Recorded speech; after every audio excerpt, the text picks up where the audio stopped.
நேருக்கு நேர் ஏத்துக்கிட்டு இருக்கிறோம். தொகுதி மறைவரன்னு சொன்ன உடனே அதை எதிர்த்து நிற்கிறோம். கவர்னரை வச்சு நம்மை முடக்க நினைச்சா சட்ட ரீதியா அதை எதிர்த்து நிற்கிறோம்.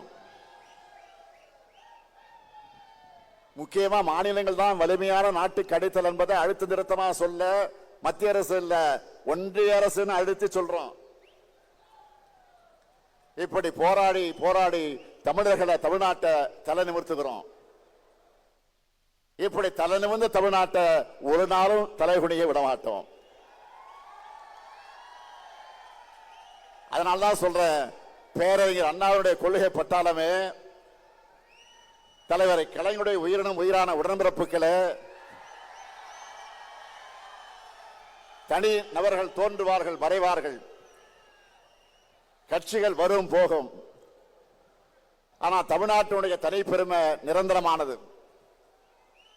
தமிழ் மொழியுடைய சீரழிமை நிரந்தரமானது. நம்முடைய மக்களுடைய உரிமை காக்கப்படணும். இந்த தமிழ் மண் தான் நமக்கு எல்லாத்தையும் கொடுத்துச்சு.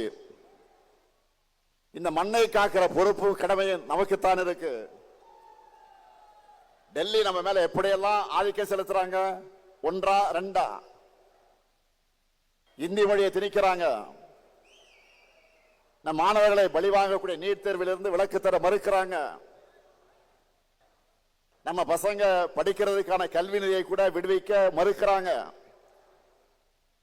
கீழடையின் தொன்மையை மறைக்கிறாங்க. வாக்காளர் பட்டியல் திருத்தம் என்ற பெயர்ல நம்மோட வாக்குரிமையை பறிக்கிறாங்க. ஆனால் அன்னாலும் சரி இன்னாலும் சரி என்னாலுமே அடக்கு முறைக்கு இங்கே நோ என்ட்ரி தான். ஆதிக்கத்துக்கு இங்கே நோ என்ட்ரி தான். திணிப்புக்கு இங்கே நோ என்ட்ரி தான். மொத்தத்தில் இங்க பாஜகவுக்கு நோ என்ட்ரி தான். இது பெரியார் அண்ணா கலைஞர் செதுக்கின தமிழ்நாடு.